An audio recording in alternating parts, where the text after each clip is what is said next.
Hi, welcome back to the Story by Podcast. Thanks for stopping by.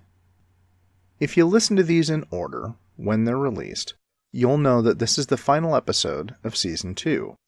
And if you didn't know before, I guess you know now.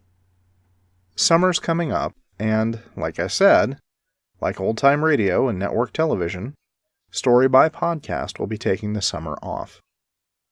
The show will return in the fall on September 11. But keep an eye on our Facebook page, facebook.com/storybypodcast, Twitter @storybypodcast, and the blog, storybypodcastblog.wordpress.com, for any important updates. Now then, today's episode is a fantasy story called Amand. Because we all know how skilled I am with female voices, I've got a special guest, Lyra Halsten, a talented actress, co-founder of the Rising Phoenix Theater Company, and, really, I could probably spend a lot more time telling you how awesome she is, but one of the secrets of writing, I guess, is to show, not tell. So, why don't you see for yourself, and join us on the first of hopefully many adventures with the Scribe. Amand, a tale of the Scribe. The twin moons stared down from the star-dappled midnight sky as Anna and I stood atop the Thelikos Peak watchtower. A stiff breeze whipped her golden hair around the spyglass she held in one slender, pale blue hand. She used her other hand to brush the flowing locks away from her face. "Had you worn your helmet, it would have kept your hair more manageable," I said. She lowered the spyglass and glared at me. "I will not dress for battle simply to watch an approaching craft." She replaced the spyglass before her eye. "Perhaps a simple band to tie it." "Be silent." I shrugged. My own nighthawk black hair was pulled back, as always, by the white ribbon I had worn since my wedding day.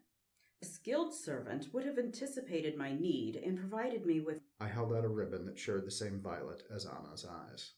"You are irritating," she replied, then traded me the spyglass for the ribbon. I said nothing and placed the glass to my eye. The ships drifting in the Agrios Sea lay outside the reach of even a skilled swimmer. I saw sign of activity aboard, but I knew from experience that a pair of sentries watched the shoreline as closely as we watched the ship. Anna began tying her hair back. "What do you make of it?" "It is one of the Iocan scout ships. It will hold perhaps 24 men, their equipment, weapons, and supplies." "For what purpose?" "A single, strong strike. They will land, scout, eliminate any immediate threats, and hold the area for the full occupying force." I shifted my gaze, then handed Anna the spyglass. "If you look further out near the edge of your vision, you'll see the Shokana, or King ship. The Shokana will hold heavy artillery and probably 4 companies of soldiers. They will occupy the new territory, freeing the Lupaka, the scout ship, to advance to the next target." "You have seen this?" I nodded. The ship, long and slim, bore a raised dragon head at the fore and spiked serpent tail aft. The detail, as always, was exquisite. Even from this distance I could see the texture of the scales carved into the head. For the Iocan, art came second only to war. "Why the serpent design?" Anna asked. "It is a dragon," I replied. "It features prominently in their culture. In their origin myths, their universe was created by the attempted union of a fire-breathing dragon and an ice falcon." Anna lowered the glass. "That is absurd." "If you expect to learn anything useful about the Iocan, perhaps you would allow me to finish." Anna placed the spyglass to her eye again and said, "Very well. A dragon and an ice bird mated." "They attempted to mate. The resulting explosion sent fragments of these giant creatures hurtling outward. Some of the pieces, cooled by remnants of the ice falcon, collected and formed the moons and the land beneath our feet. The suns and stars are the scattered remains of the dragon." "And this is part of their faith?" "In the same sense that Coral's rape of Drea, Drea's subsequent pregnancy and explosive birth are part of yours." Anna sighed. That gives us little to exploit. What faith have they, then?" "They believe in their ancestors. Ghosts? Spirits of their ancestors watch over them and guide them through life until they are reunited. Anna snorted. Superstitious rubbish. As much as your own pantheon seems to them. Anna made a sour face.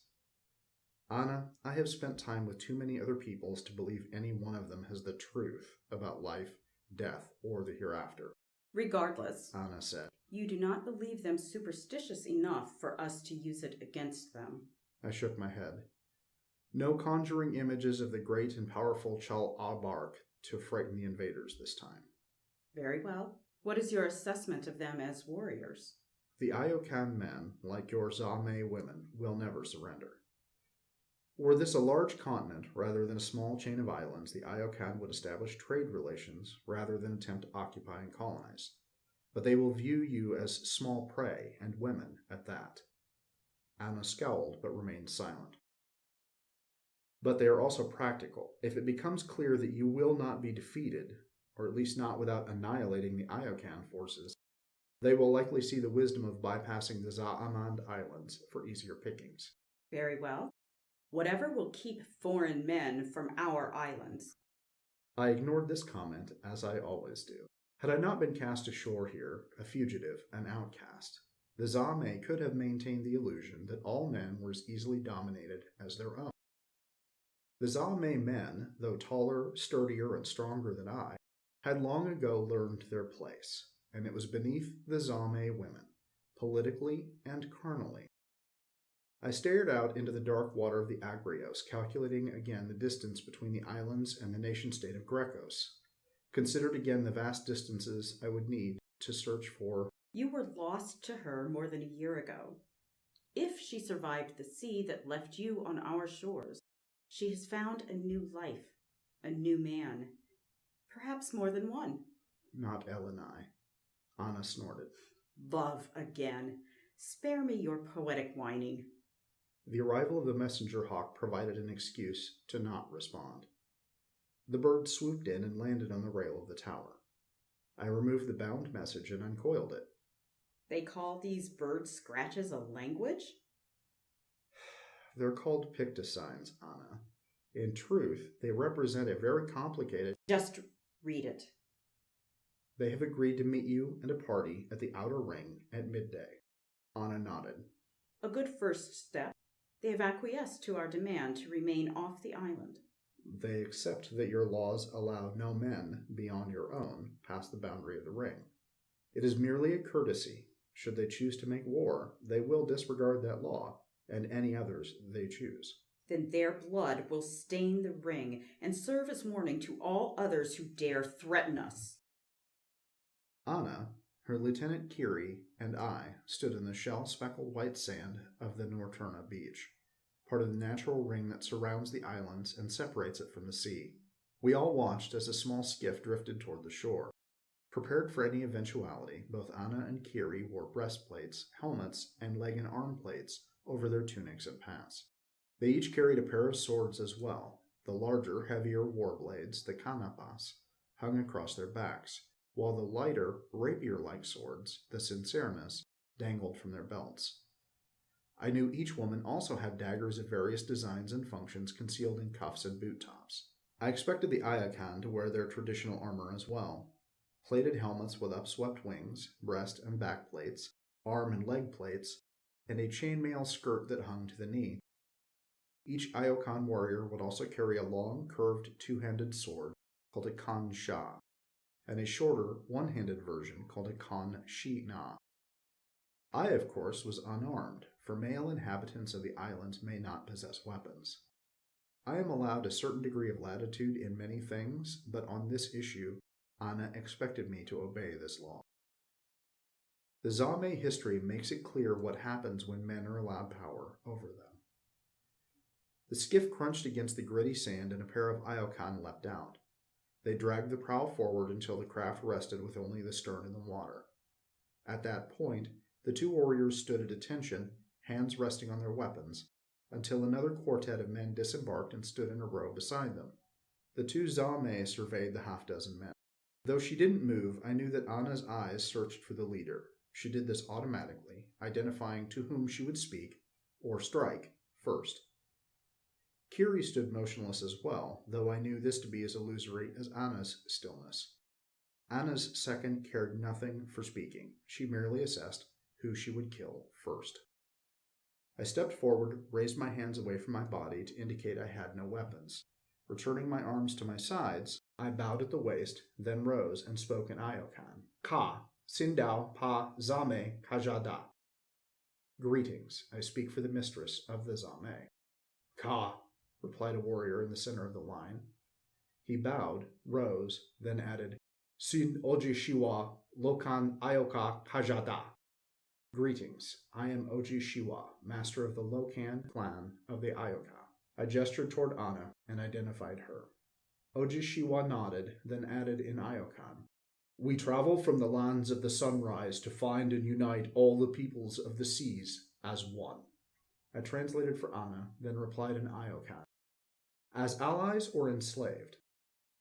A slight grin touched Ojishiwa's face, but before he responded, a man to his left snarled, They are women! We would rule this island by sundown were you to follow my advice. This man's language was slightly different from Iokan, a dialect with similar roots, but belonging to the Kan Ma, a population farther north. The Kan Ma shared a common ancestry with the Iokan, but had a more feudal structure. They did not trade, they conquered, until they warred with the Iokan. I quickly said as much to Anna in her own tongue, then told the Kan Ma, These women have remained free of male rule for more than 1,000 years. The Kan Ma responded, Only because their men are like you, soft and weak. You are fit only for slavery or Klinfas. I translated for Anna, explaining the last word had no direct translation in Anna's language. It is a sort of submissive male used for the sexual pleasure of other men, I told her. Common on long treks where women are not practical companions. Tell him you are a superior lover to any of the men before us, Anna replied. How would you know? Just tell him, she said. And remind him that we are here to speak to Ojishiwa, not his Klinfas. I repeated the message. The Kan Ma's cheeks darkened green with anger. Ojishiwa found the entire exchange amusing and said, This is Susei Li, whose people have accompanied us on our journey. Susei snorted. Ojishiwa spoke without looking at Susei. Do not forget your place, Olu Foku. He's called Susei a word that means... I paused to consider the proper explanation. He has compared Susei and his men to rude little boys. It seems unwise to say such things about one's second in command, Anna replied. Susei's people, I replied, are slave warriors, looked down upon by the Iokan. Were they not building an empire, they would have no use for the Kan Ma. Anna nodded. If they wage war, they will send these Kan Ma first? Yes, I replied, though they will be led by an Iokan warrior. Ojishiwa spoke, and I translated. He has asked your forgiveness for Susei's rudeness, and to see if we might determine how best to proceed. He has forgiven the outburst of an Olu Foku? Our first move shall be around the table, then. Anna snapped her fingers, and a pair of maidens stepped forward. Yes, my lady, they replied in unison. Anna gave them orders, and they trotted back to the Zame craft. The maidens grabbed bundles and returned to Anna's side.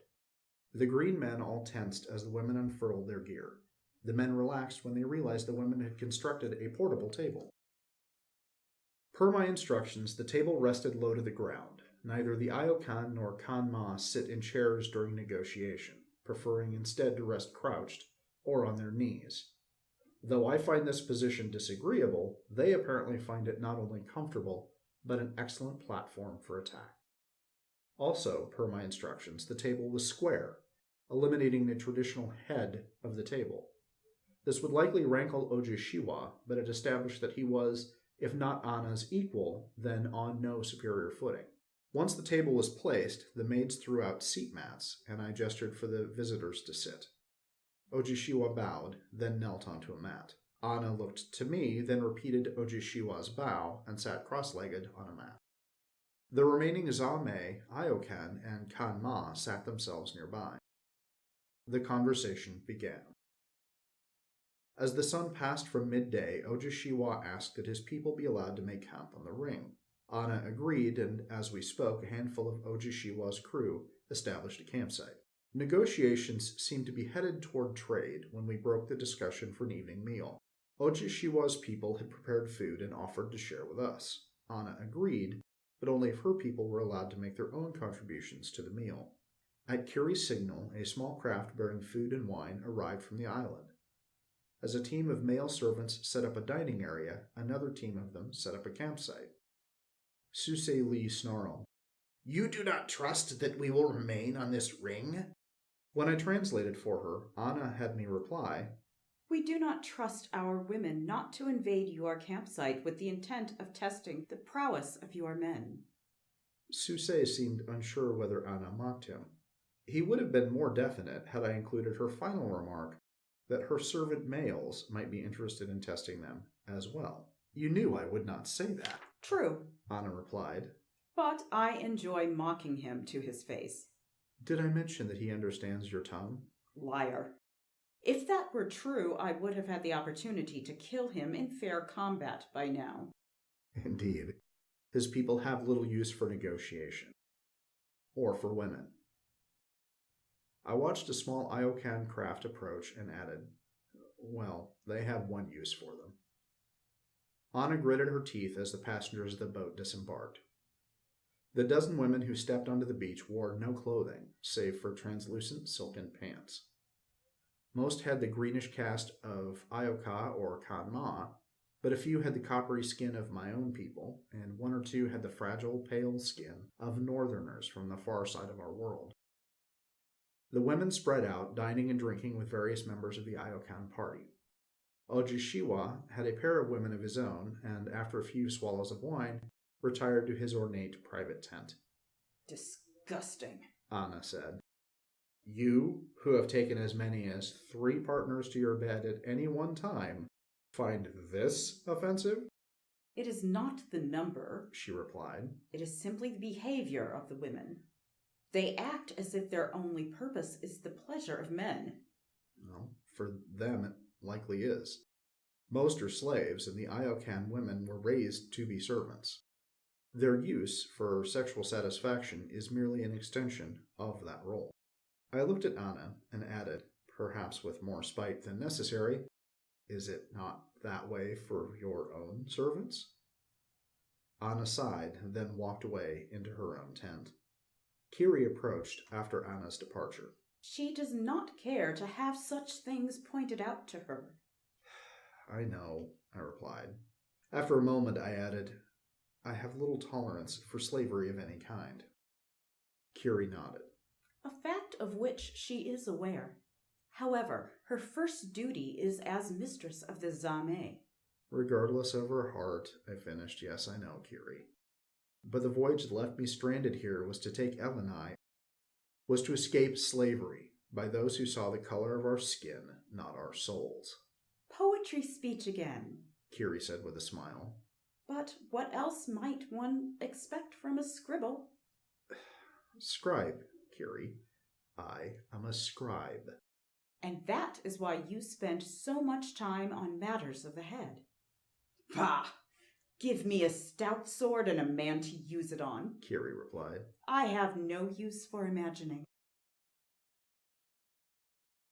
The ocean mist began to fall back at the touch of the rising sun. The camps, with the exception of their respective sentries, slept on. I sat at the fire wrapped in a cloak and brewed my tea. The small pot had just reached the perfect temperature when a hoarse cry erupted from Ojishiwa's tent. His sentries responded immediately and rushed to his aid. I sprang from my spot and followed, though a large Iokan with a larger spear prevented me from entering the tent. Anna and Kiri erupted from their tents, weapons ready, but at my word they remained a distance from the Iokan camp. A sharp female voice began screaming from within Ojishiwa's tent, and I caught enough of the hysterical words to understand that Ojishiwa's first woman had been slain.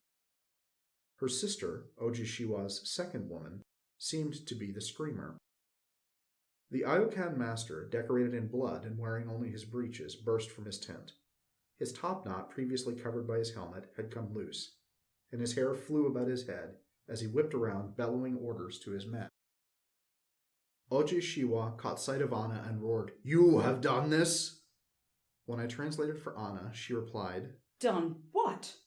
Ojishiwa's face greened, and he growled, "Slain my woman!" Susei Lee appeared at Ojishiwa's side, swords drawn. "I knew they could not be trusted, noble Ojishiwa. We shall savage these islands like the sea storms." Anna and Kiri's blades appeared at hand. Did I neglect to mention that this was also going to be our first two-part episode? Oops. Summer's a long time, with plenty of distractions. I have to make sure you come back. Don't worry, I'll upload the second half.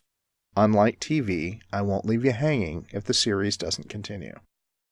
But, hopefully, we'll all be back this fall for more episodes of the Story by Podcast. I look forward to it, and I hope you do as well.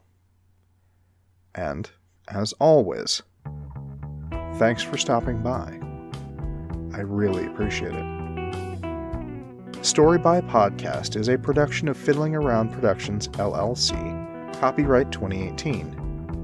Theme music is provided by Nalani Proctor, nalaniproctor.com, and used with permission. Teller of Tales by Kevin MacLeod, Incompetech.com, and edited by Lawayne L. White, is licensed under Creative Commons by Attribution 3.0 license.